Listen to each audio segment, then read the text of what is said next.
Hello, everyone. We are joined today by Stephen Pollington, who has been writing about the history of early medieval Europe for more than 30 years on topics as diverse as weapons and warfare, the medical tradition, aspects of religion, kingship, writing systems, and linguistics, using literary, archaeological, and comparative sources. Many of his books have become standard works for their subjects, and he has also contributed to reference works such as the Oxford Companion to Military History.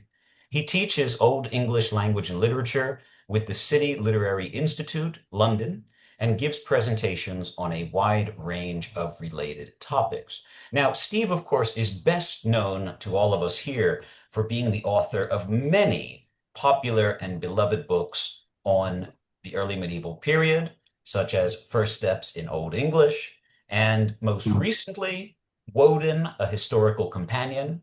And building on that great work, he will be speaking to us today about Woden and the Old High German charms, a topic that was provoked in part by the fact that Uppsala Books has just published Brian Murdoch's brand new edition and translation of much of the Old High German poetic corpus, which is entitled Old High German Poetry and Anthology. Steve's Got got it it. right here. Of Beautiful, course. beautiful. Yes. So to celebrate that, we're going to hear from Steve today about Woden and the Old High German charm. So, Steve, uh, please take it from here. And if you have your PPT, you can share screen and we'll let you know if it works. The traditions, the medical traditions, the vernacular traditions of Northern Europe, are not, generally speaking, recorded much before the 10th century. There's one exception, a document called the Omont, Omont fragment, which turned up in the Bibliothèque Nationale in Paris just after the Second World War in the private collection there, or the working papers of a Professor Omont. It's an Anglo-Saxon document dating from probably the early 9th century, but uh, it's not directly related to the material that we'll be looking at today. The Anglo-Saxon tradition is influenced obviously by Latin, the Mediterranean area, and the thought processes and ideas and notions of disease that pertained there. But there's also some evidence for influence both from Gaul and from Ireland. Occasionally, you get in Anglo-Saxon medical recipes, little passages written in Old Irish, or a version of Old Irish, should we say, something that started out as Old Irish and has been garbled by copying and so on. But that's the kind of the framework for where we are with this. The kinds of things that people were using for medical treatments well, the three principal types of materials, really, animal-based materials like honey and wax. In one or two examples, they're using animal dung and so on. So there's that, but the references to animal-based materials are not that many in comparison with the much more plentiful references to vegetable materials, plants, the healing powers of plants. Much of the pharmacopoeia that we have today is synthesized by industrial processes, but the raw materials are usually plant-based. They're usually vegetable materials, and there's a huge range of these. If we were to deal with that, it would still be here when it got dark. So it's there isn't time to look at that in detail now. Maybe on another occasion. A little bit of evidence for the use of minerals, or more often the avoidance of minerals. Don't allow things to come into contact with iron, for example, but make a potion up in a vat that's made from bronze. Um, there are reasons for that. There are interactions, chemical interactions between the the liquids that are used and the materials from which the vessels they're in are made, and that's another topic that we could explore at length, but not today. We'll be looking today really at the manuscript evidence for um, the curative processes that were known in Northern Europe in the, shall we say, 7th to 11th century. Quite a few manuscripts. The Anglo-Saxon manuscripts are the ones with which I'm most familiar. There are four copies of the Herbarium Apulii. That's not the Latin manuscript, but a translation into Old English that had been copied out on four separate occasions. That in itself is quite an interesting text, but it's part of the Mediterranean tradition. It doesn't have any direct reference to Northern European traditions, although some of the ideas contained within it permeated through to texts such as the Larknunga, which is kind of the starting point for a lot of the stuff that we'll be looking at today, and Bald's Leech Book of lasting fame, 3 volumes of what turns out to have been really a commonplace book from a leech, a lache, a healer. Um, Very interesting text with a lot of common sense medical processes it contained within its pages, but also um, prayers and invocations and quite frankly puzzling things that we don't know where they got them from. The other texts there that are glossaries and sort of compendiums and so on, and the Orma fragment, as I mentioned.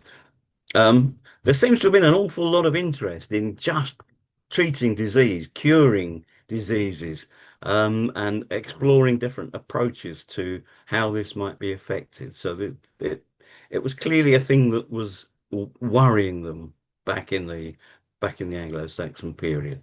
It was an important source of intellectual endeavor, apart from anything else. I mentioned theories of disease, and that's one of the things that we'll be looking at today, really. Um, the three basic ideas as to why people get ill. Have they been invaded by something harmful? Has something uh, attacked them from the natural landscape? Have they come into contact with a poisonous substance that's become ingested and is causing them to be ill? And that seems to have been the main idea that stood behind a lot of the medical tradition. The other idea is the lack of something, or lack or depletion, should we say, of something beneficial, a quality that's called HAL, H-L. It's based on our words. Healing is the provision of HAL. HAL is health, HALU, health, but also it's the same word as wholeness. So it's you can look at it as a holistic kind of approach to disease, if you like. The topping up of something beneficial as opposed to the removal of something harmful.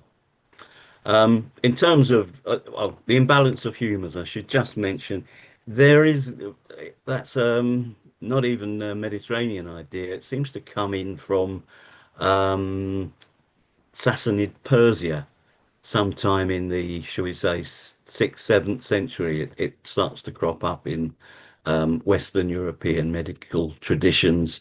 And as an idea, the imbalance of humours is not implausible.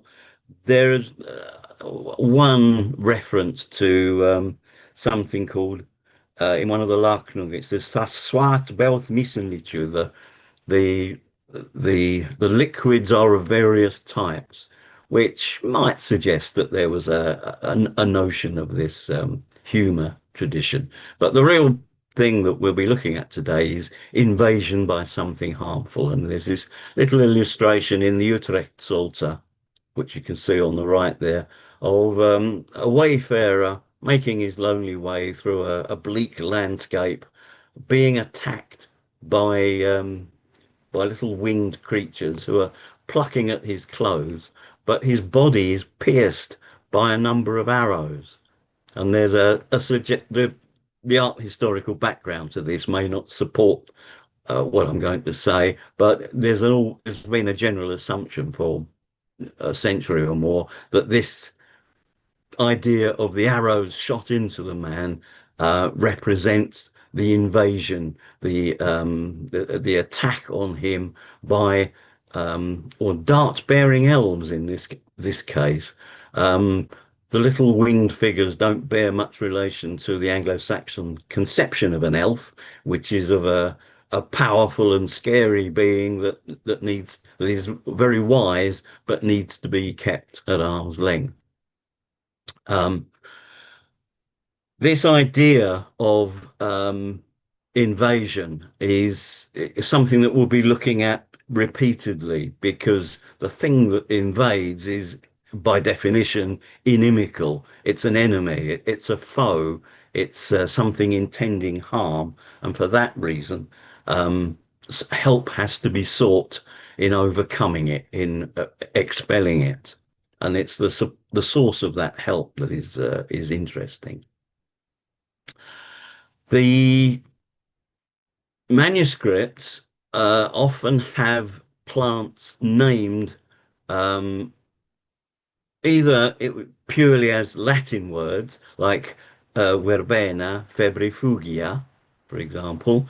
Sometimes the scribes are familiar with these plants, and they're turning the Latin text into something usable in Old English, and the consequence of that is that they turn the plant names into Old English names, like verbena and febrifugia, and then these names actually become naturalized. Vervain and feverfew are modern English names based on directly on the Latin names. They've been just made to harmonize with our vernacular traditions of plant naming and so on. There, those plants aside, there are either inherited or locally generated names for plants, very often ending in the word wyrt, W-Y-R-T. Wyrt is a useful plant. We've still got the word in St. John's wort, W-O-R-T, or soapwort. These are useful plants, and that name has remained in use. Um, the problem with names like hillwort and hindwort is because they're made up from native elements, can't actually tell whether these names go back to the 10th century or the 1st century. There's nothing sort of diagnostic in there that will tell you the age of them. Whereas some plant names, and I've given examples here, dille, gael, dwergedostle, um, don't make any sense. They're not such and such.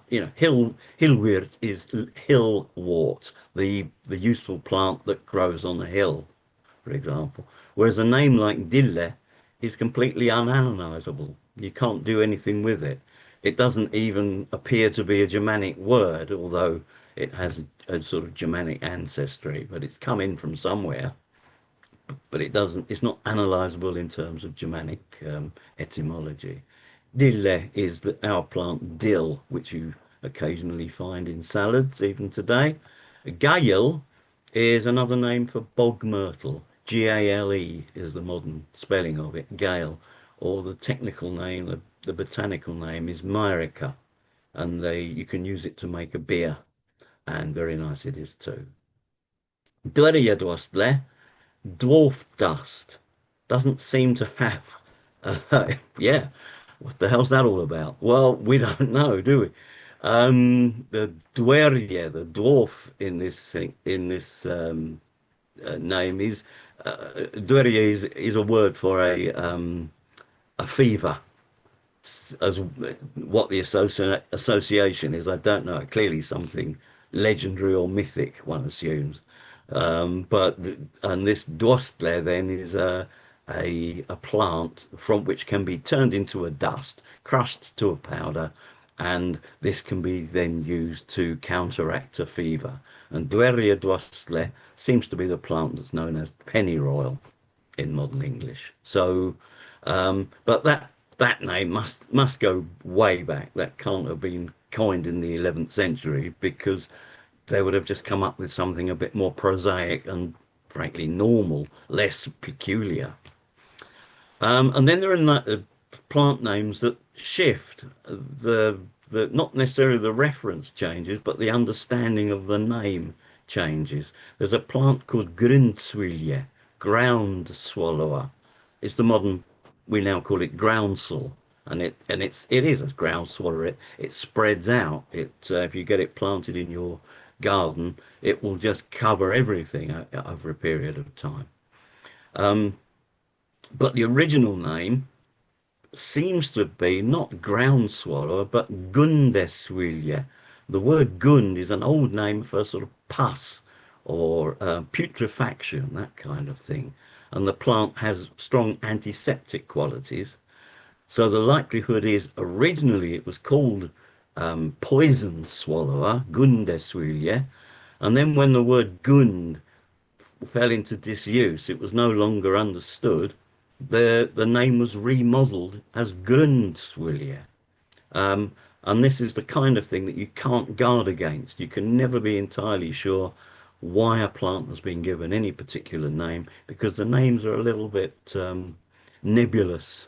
They shift from generation to generation, from village to village, um, and before they were written down in quantity, there's no way of knowing, quite frankly. So it's a bit of a moving target. And just so we know what we're dealing with, this is petersilia from one of the Old English manuscripts. Petersilia is parsley, but it doesn't look much like parsley as you would see it growing in your garden. And the reason is that this is the dried form. What the artist is actually showing is the plant having been harvested and dried preparatory to being ground up or pounded and put into a salve or a lotion. There are, for our purposes today, three types of procedures that you call types of activity that will be useful in thinking about these things. There's a sort of basic biochemical approach to things, which is modern medicine, if you like. It's the active principles of certain chemicals and minerals present in plants that act on infections of various kinds. The lotions and potions that we use in modern medical procedures, poultices and steam baths or vapors and all that kind of stuff. Very popular, and these ideas do seem to stand behind the greater part of the medical tradition. Selecting the right plants in the right combinations, preparing them in the right way, and then either giving them to drink or maybe mixing them with tallow or fat or oil and then applying them to the body, much as we would make up a lotion today. So, and that's the greater part. There are a lot of prayers and supplications, if you like, invocations of outside powers, saints, angels, fathers of the church, and other world powers, if you want to think of them in those terms. And these prayers and supplications are often included in the procedures for making up the salves and lotions. Um, and there's a sort of interesting thing there. If you have to, for example, take a certain plant, crush it, prepare a drink from it with water.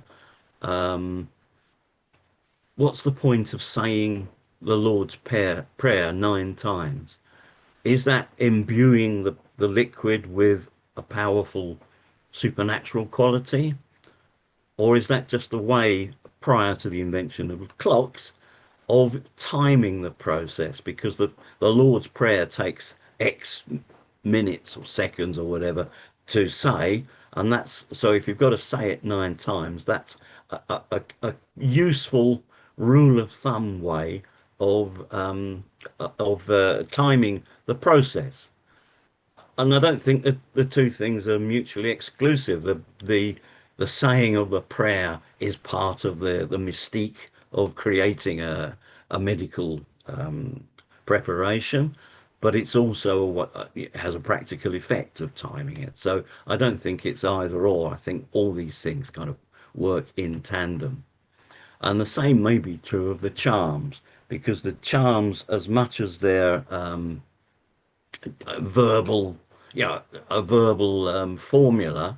Very often they're a rehearsal of a mythic tale, something legendary or something effectively, religious set in the other world. And in order to activate the components of whatever preparation you're making, the rehearsal of the tale is all part of the process that sets the thing going.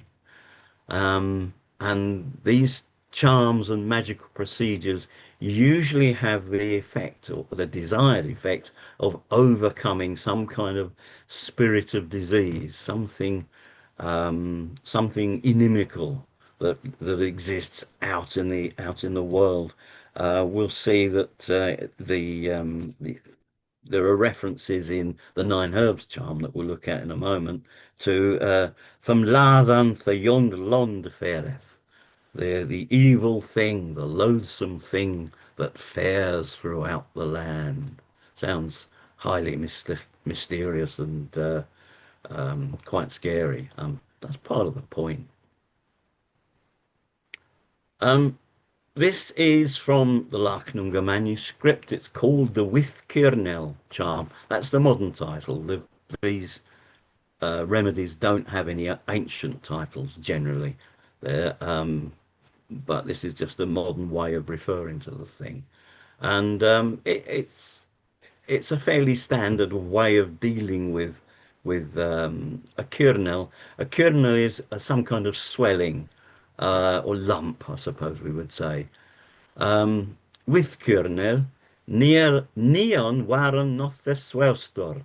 Tha wordon tha neona to echta to selvon to six to fif to fewer to threw to two to on tha to nanum.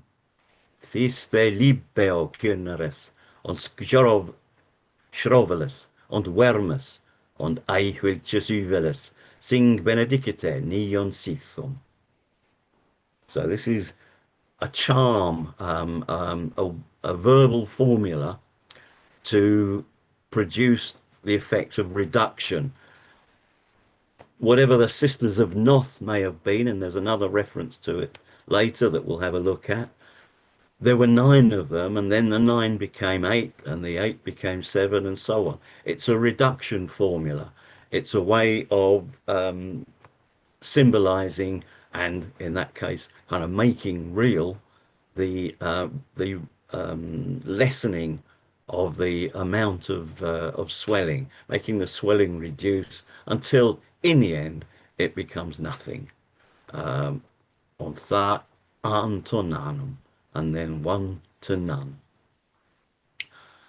This kind of sequential narration of a almost a story, I suppose, is absolutely typical of the kinds of things that go on in charms.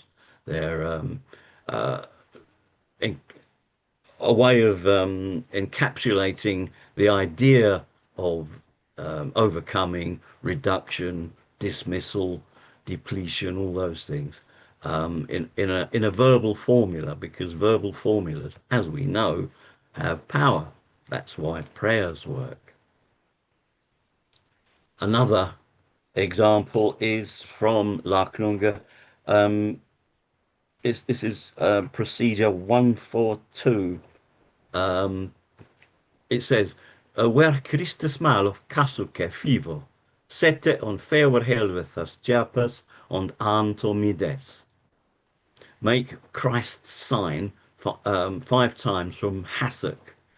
Set it on the 4 sides of the cattle. Actually, it's the livestock that is being addressed in this charm, and then one in the middle. What Setting up the sign of the cross on the 4 sides of anything is effectively a means of containing it. It's a way of sort of ritually keeping the inimical power, the disease spirit within a defined area, and putting the fifth cross in the middle um, is begins the process of eradication, as I read it anyway. And then they bring in holy water and incense, and there's sort of burning going on, and the singing of psalms and prayers, and the whole thing kind of comes together to um, it provides a very reassuring uh, rehearsal of a use of supernatural symbolism, if you like, and in a society that doesn't have access to um, veterinary skills generally.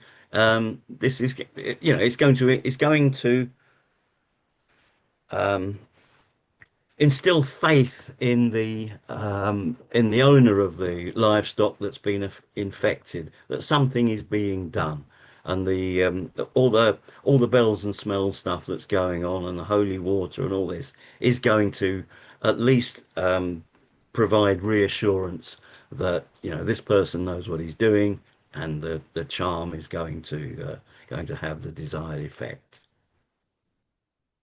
That's a charm for getting rid of an undesired thing, whereas this charm with Umber against a bee swarm is a charm for keeping the object rather than banishing it.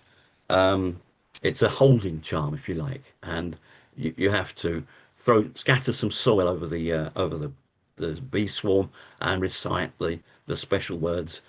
Foich under fort funda ich hit.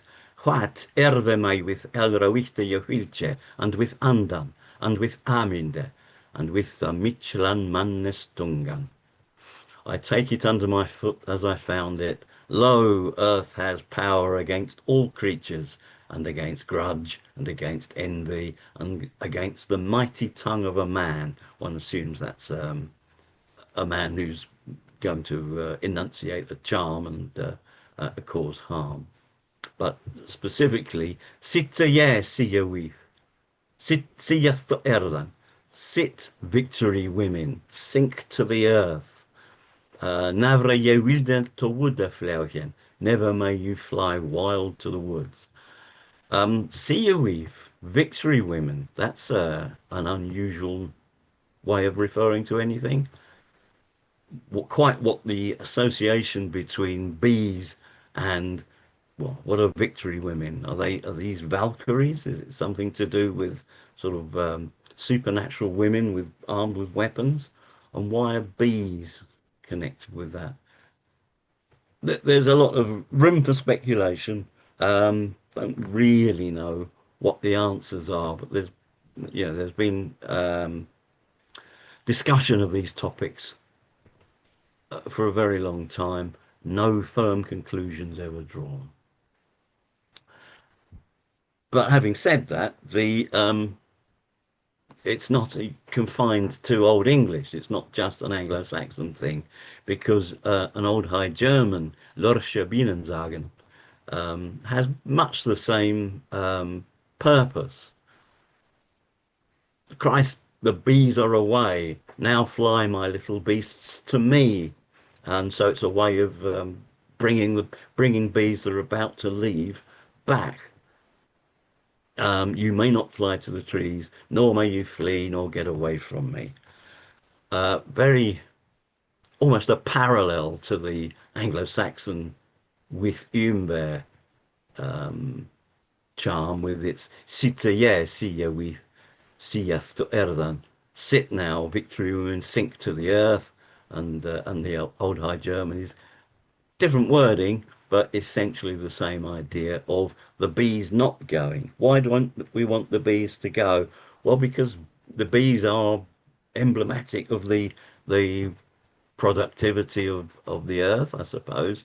But they're obviously they're very useful for the purpose of pollination, which I don't know if they knew about that in those days, but they certainly knew that a dearth of bees was a bad thing, and maybe the luck of the family that owned the land where the bees were was somehow bound up with them. There are certainly traditions in country districts in England into relatively modern times about um, giving the bees news of deaths in the family and so on.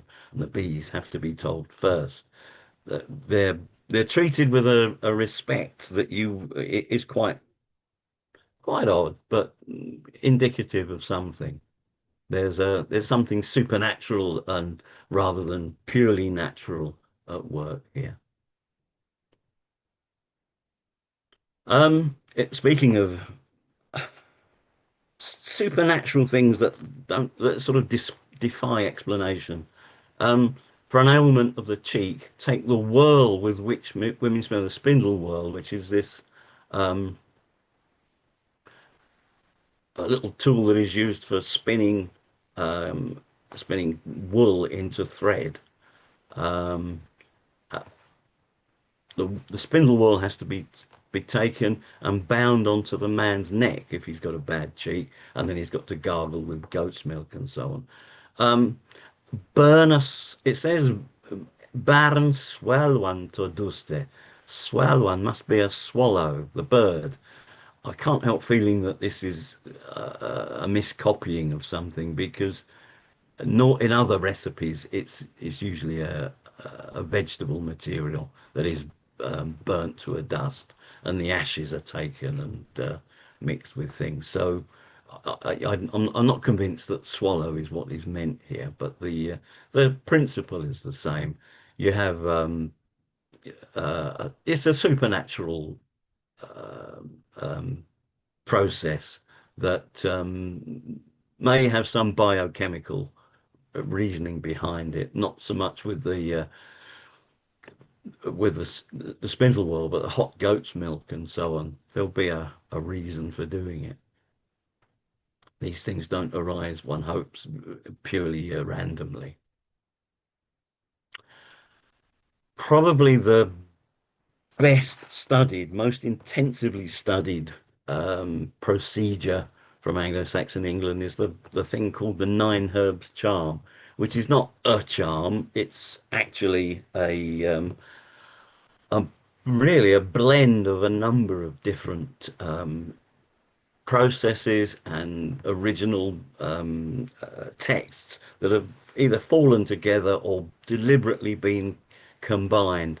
The um, the various sections of it are numbered 79 to 82 in the standard editions, which in itself tells you that there are four different sections to the thing. But actually, it seems to be originally there was a charm connected to the crab apple, the wergulu, a charm connected to a legend concerning Woden, and then a sort of invocation direct address um, element that is it's a separate thing. These different elements have been combined in a fairly haphazard way, I must say, into a single. work with it, and it's regarded as a single work in the manuscript tradition, but it doesn't sort of hang together terribly well. So we'll look at this now. The plants are directly addressed, which in itself is quite unusual. They're using the thu, the second person singular, and there are rehearsals of the various qualities that each plant has. A lot of the wording is odd, to say the least. It's either very old or that it refers to outside matters that we don't necessarily know what the reference is.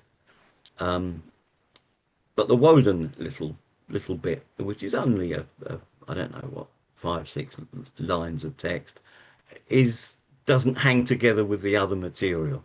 It what function it performs there is quite difficult to see, but you can judge for yourselves. If I can get this to work. Here we go. So it opens with an address to mugwort. Mugwort seems to have been mugwort, seems to have been very highly regarded in Anglo-Saxon medical tradition. As far as I know, and I, asked people about this, doesn't seem to have much in the way of remarkable medical properties.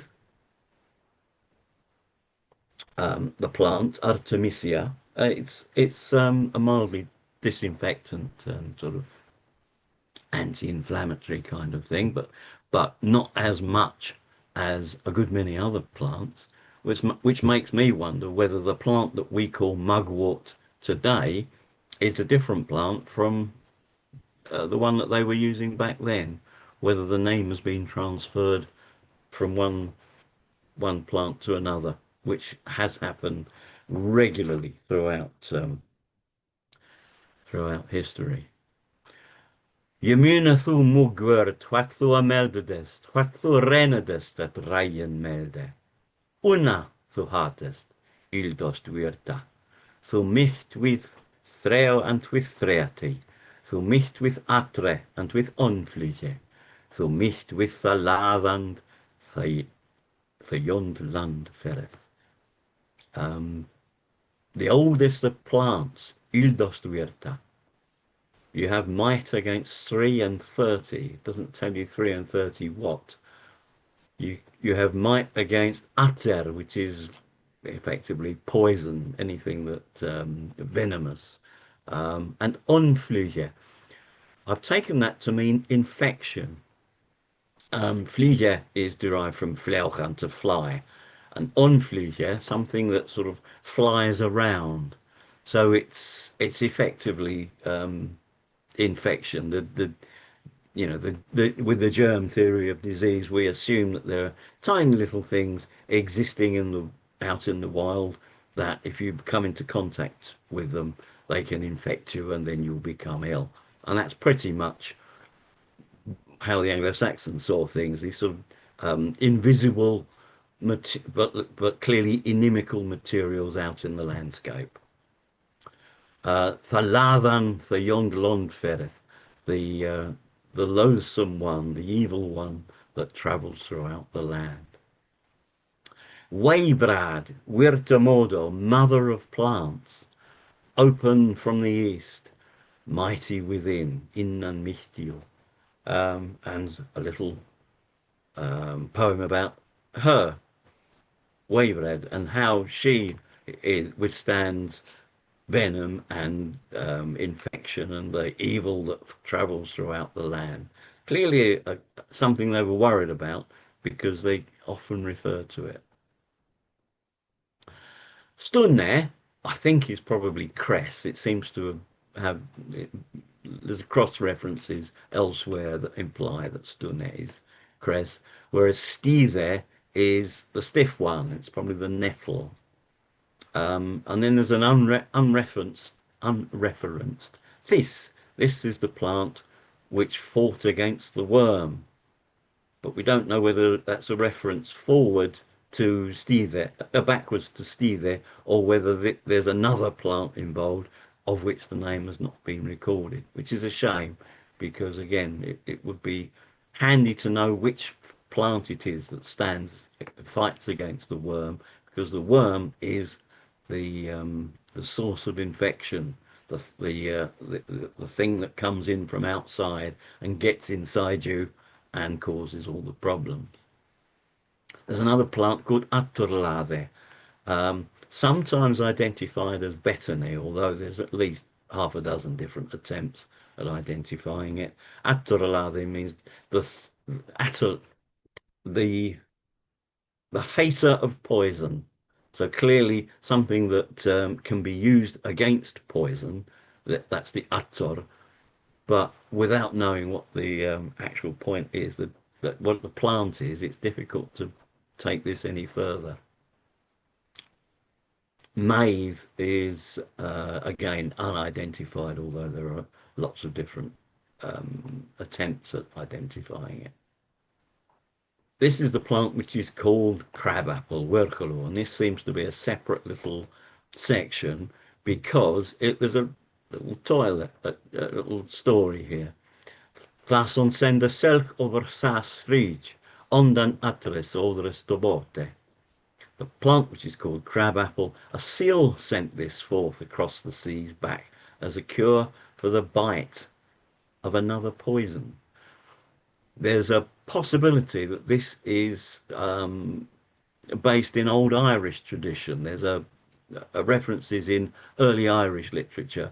I don't have the references to hand, unfortunately, but the idea of a seal having sent the plant out and it having curative properties has a reference in Irish tradition somewhere. But then we come to Thas neon on gun with neonatrum. These 9 plants against 9 poisons. Wyrm kom snickan, to slate man. Thaien am Woden neon wulder tanas. Slochthath an nadran, that heon neon to flech. Thari under the appel and attor, that heon navrene wolde on husbuchan. A worm came crawling, sneaking, that kind of thing. To slate man. He tore a man, or he bit into a man, or he opened up a man in some way. Slitan is normally to tear, but it's the origin of our words slit and slot. So there's clearly it's about rending, it's about shredding. Maybe he shredded a man. Then Woden took up the 9 Wuldortanas, glory rods. We'll come back to those. Slew then the adder so that it flew into 9 pieces. So when it says sloch, it means struck or beat. Their apple ended. Is apple the subject or the object? Did the worm end the apple or the apple end the worm? Probably this is the ending of the worm. The apple is instrumental in some way in overcoming the worm and the ator, the poison, so that it could never buchan, bow, twist, turn, curve back into its house. Couldn't get away. And then we have references to fille and finole, chervil and fennel. Felle michtia toi, 2 of great might.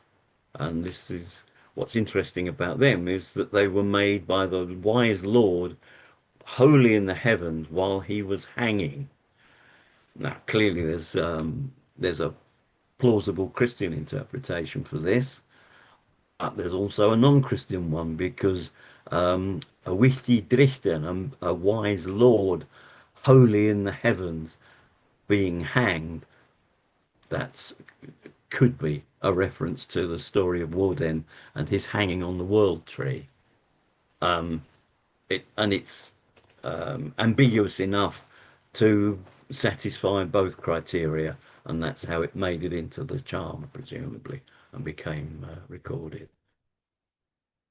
And then there's a rehearsal of all the various types of poison that these these nine plants can be used against poisons and infections, red poison and running poison and so on. Who knew there were so many different types of poison? And then a rehearsal of the various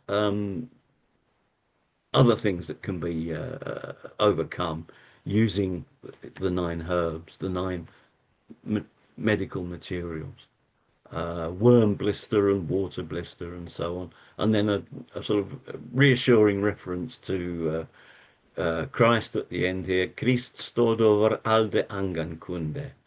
Ich ana wat erinnende, und thanian nadran nu beheldath. I alone know the running rivers, and they enclose nine adders.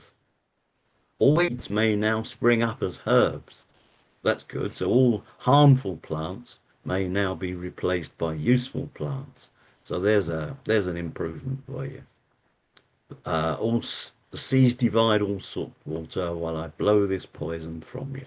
And there's directions for use, almost how to apply the materia medica and the intended effect, but with rehearsal of a story from legend. Christ stood over the ancient malevolent race, presumably the Wirmas. So that's sort of um, the thought processes that are involved. Compilation of a number of different useful materials into um,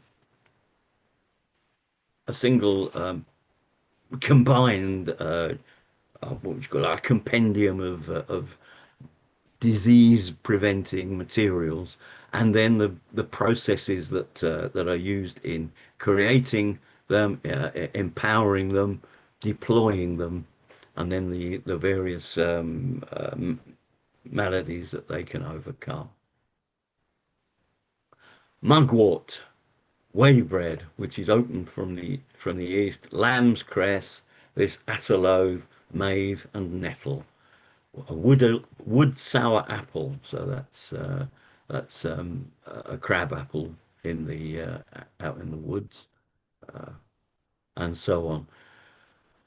Bring them all together, make a paste from water and from ashes, take fennel, boil it in the paste, and warm it with the mixture when it puts on the salve, both before and after.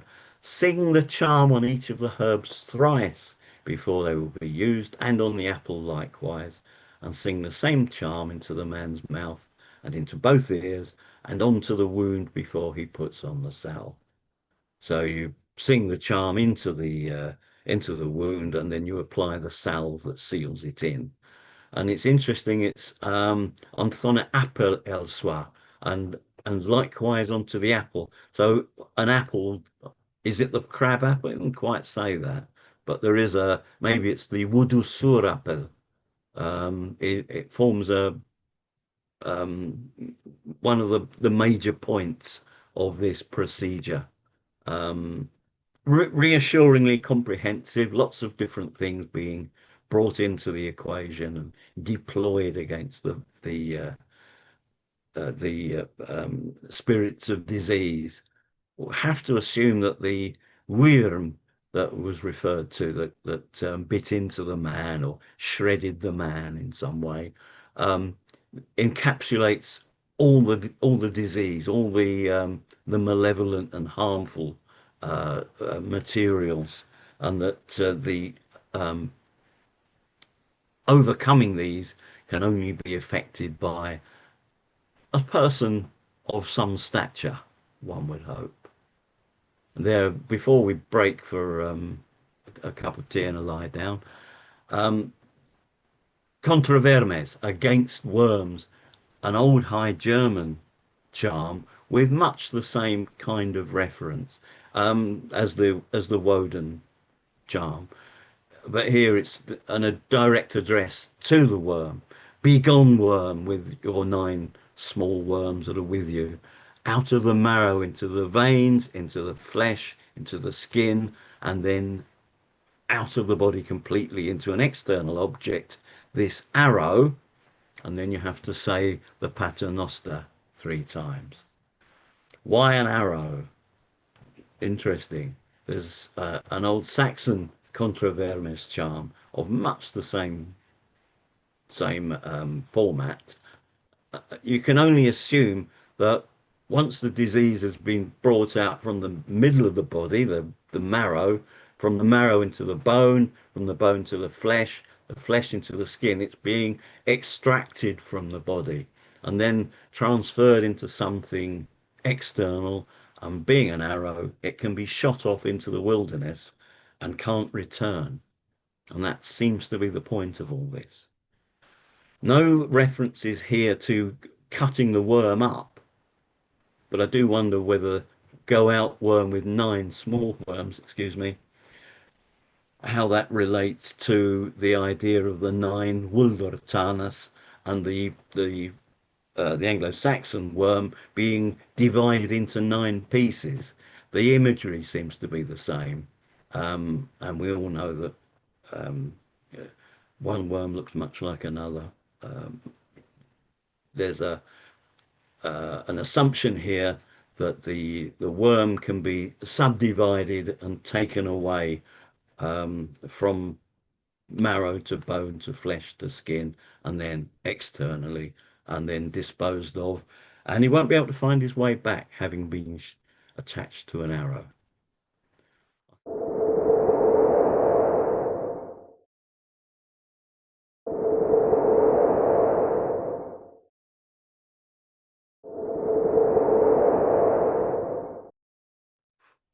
Um, yeah, we were just talking about the second Merseburg charm. There is a first Merseburg charm which is much shorter and not directly relevant to all this stuff. The older High German text is there before you. Fallen the Woden foran to Holza. Fallen Woden rode to the wood. Now Baldur's foal wrenched its foot. Sin footspierenket. Sintikun charmed it. Sunna's sister. Freya charmed it. Folder's sister. Woden charmed it as well he could. As bone wrench, so blood wrench, so limb wrench, bone to bone, blood to blood, limb to limb, so that they are joined. It's interesting. One of the problems with this text is that some of the names don't have any obvious references.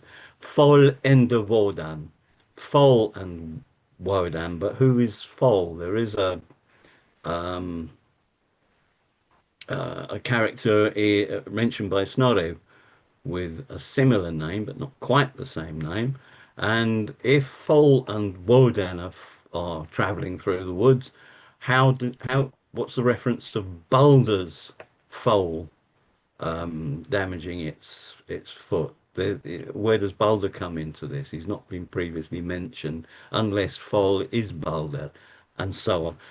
I think I'm right in saying then there's an immense amount of literature on this, but very few firm conclusions. That being the case, it's unusual that the name Wotan, is mentioned at all here.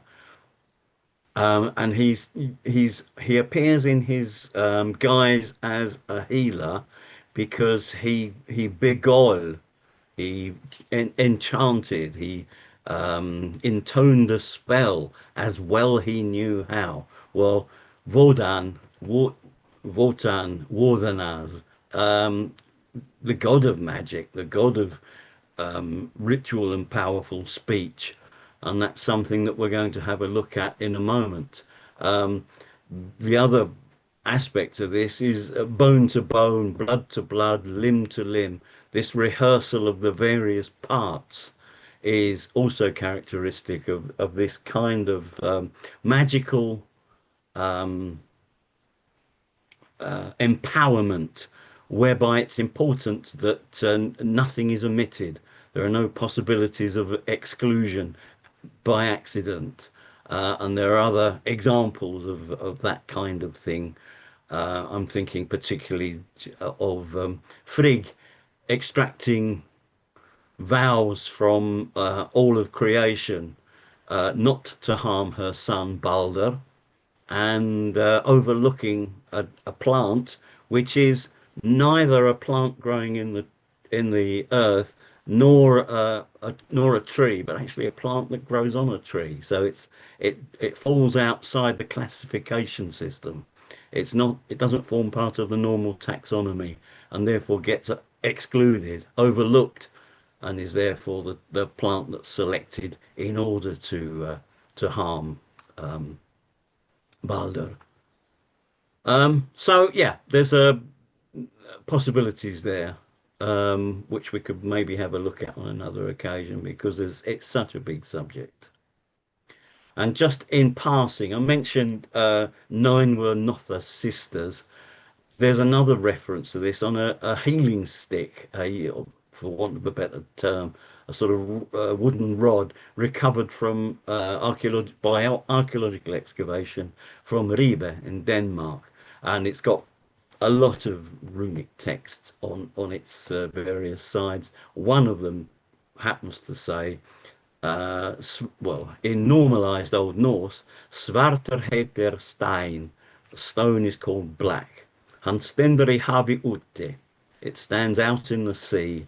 There ligger oss vi nio nådir, where nine needs lie on it. This is suggestive of a reference to something that also stands behind the nine were North's sisters, and then the nine become eight, and so on, that we saw in the Kirnel charm earlier on. Again, a lot of speculation based on this. Very little in the way of hard facts, but it warrants a bit of additional attention, I think. But really, the point of all this is to tie in into the charm tradition the notion of the dragon slayer, which is something that we're very familiar with from fantasy films and comic books and so on these days. The powerful figure who steps forward and overcomes the encapsulation of evil, the disease-bringing serpent. And this is very widespread in Europe and the Near East. Um, and mostly the dragon slayer, the being that overcomes the serpent, is a sky god. Either the sky god who behaves as a ruler, like Zeus or Deus Pitar, or a sky god who's a strongman type, like the Hittite Tarhunas, or in Norse mythology, Thor. Thor is the enemy, always the enemy of the great serpent and the defender of mankind against the serpent. The ruler god is very often characterized as a father. Jupiter, the Peter part of Jupiter, is the word for father. The Germanic reflex of this, the form that this dragon slayer personage should have in Germanic mythology, would be Tewasfadar. That would be the exact etymological equivalent of Dios Pitar. And we do have a god in Norse mythology, Tyr, whose name is based on Tewas, and we have references to Til, not many of them, but there are references to Til in Old English. So all is not lost. The image there is a Neo-Hittite, so not the early Hittite stuff from the 16th century BC. This is Neo-Hittite from about the 8th or 9th century BC. But even so, he's the Tarhuna figure, the with his lightning bolt, ready to overcome disease. But all this kind of comes back to the position of Woden. Woden in the Anglo-Saxon charm is the figure who overcomes the serpent. But is that his normal role? When the um, Greco-Roman 7-day week was adopted in the late first century AD, maybe the second century AD, adopted in Northern Europe under Roman kind of supervision. Each day is associated with a god, or perhaps it's a planet, but either way, the effect is the same. The Romans had adopted or revived their interest in astrology under the influence of Chaldean sort of mystics and so on. Um, and it's quite interesting where the gods end up because Sun and Moon, Sol and Luna, Sunna and Morna in Germanic world. Mars, the war god, is that day is allocated to Teal. So by the first century AD, we can say that Teal is no longer the sky god. He's relegated to the position of a war god of some kind. He's in some way equivalent to Mars. Mercurius, Mercury, the god of speech and eloquence and negotiation and you know stuff to do really with the power of the mind and the effective way of conveying this through speech. He gets day four. Day five goes to the supreme god, the authority figure, and then day six is for the love goddess, and day seven to the god who deals with the passage of time. But Woden doesn't get day five, supreme god. He gets day four, god of negotiation, eloquence, poetry, all that stuff. And probably associated with healing as well, because healing, as we've seen, is as much about saying the right things at the right times as it is about applying the right uh, medical materials and so on. So we can say in the first century AD, Woden is a kind of Mercury figure, not a an authority figure. And the authority figure is has a different name. His name in West Norse tradition is Alföður, All Father. Another of these words that where you've got the name of a god like Dios Pitar, the Sky Father, or Jupiter, same thing. We don't have Sky Father, we have All Father, but Alföður is a very interesting character in the history of the religions of Northern Europe. Tacitus in the first century AD, so about the same time that the Dane names are being allocated, knows of a character called Deus Regnator Omnium, God and ruler of all. And he's worshipped by the Semnones in northwestern Germany. Um, the All-Father figure is the preeminent deity. He's the authority figure for the whole of creation, in effect. Um, so it appears that All-Father is not the position of Tewaz as All-Father has already gone by then. Tewaz gets the war god slot. He doesn't get the preeminent deity slot. In Northern Europe, that goes to Thor, usually. Um, so that's a pretty good indication that that the relegation of Teal to just to dealing with war has already happened at this time. In the East Norse area, which is to say effectively Sweden, the All-Father role probably falls to Yngve. Odin or Woden doesn't appear to be dominant in quite the same way as he is in the West Norse area. In Sweden, it's usually Yngve who's the main man, the leader, and that's probably relatable to the influx of professional war bands and the sort of general reorganization of the economy in southern Scandinavia in the late Roman period and immediately afterwards. The old sky god ruler of all is in the East Norse area is Yngve, and he's he's already associated with magic and so on, um, as is Woden. Woden, however, has always been has for a long time been associated with healing, as we saw in the Merseburg charm with the healing of the lame horse and so on. And in fact, horses generally form part of the sort of cultural assemblage associated with Odin, and that's something else that we can maybe discuss on another time.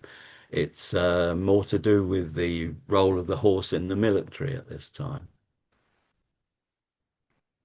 But in that English charm, in the Larknunga charm, the god doesn't deploy a sword or anything mundane to attack the worm. What he actually deploys is something called Wildur Tarnas. And the Tarnas bit, a tarn is a wooden stick or a sprout, a twig, a rod, anything like that can be a tarn. But the first part of that compound is Wuldor, a word for sort of splendor or glory. And that word has an equivalent in the Norse god name, Ullr. Ullr is derived from a much earlier form, Wulthus, and Wulthus appears in a runic inscription from Torsberg in Denmark, there on the right, with the inscription says, Wolthuthewas Newayamaris. Wolthuthewas of no ill fame. But not that this is anything to do with, this isn't a belonging of Wulthu.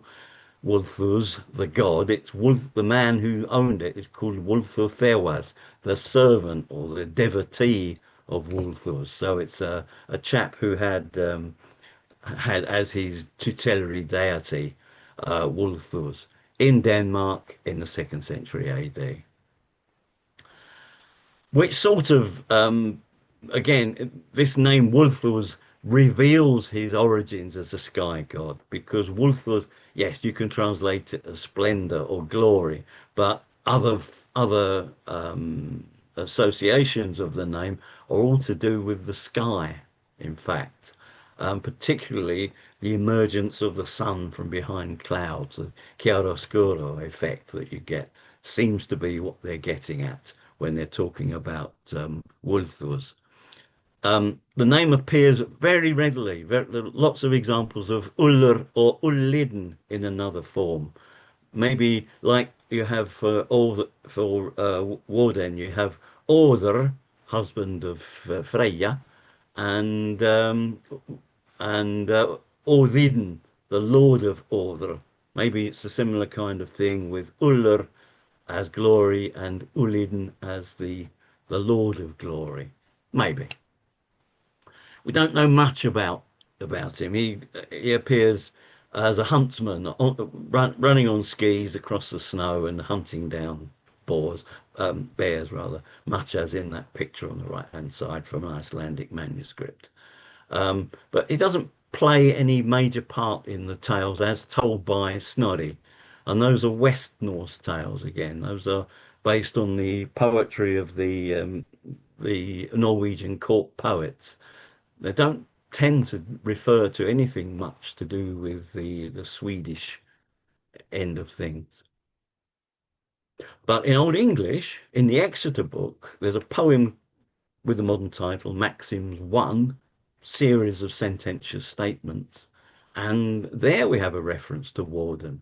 Woden workte Wales, Wuldur Alwalda Rumeroderas. Woden made holy places, temples. The Almighty made splendor, is one reading of it, the broad heavens. But you could read that as Woden made temples, Almighty Wuldor made the broad heavens.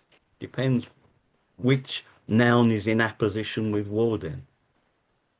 Something to think about. Elsewhere, we do have references to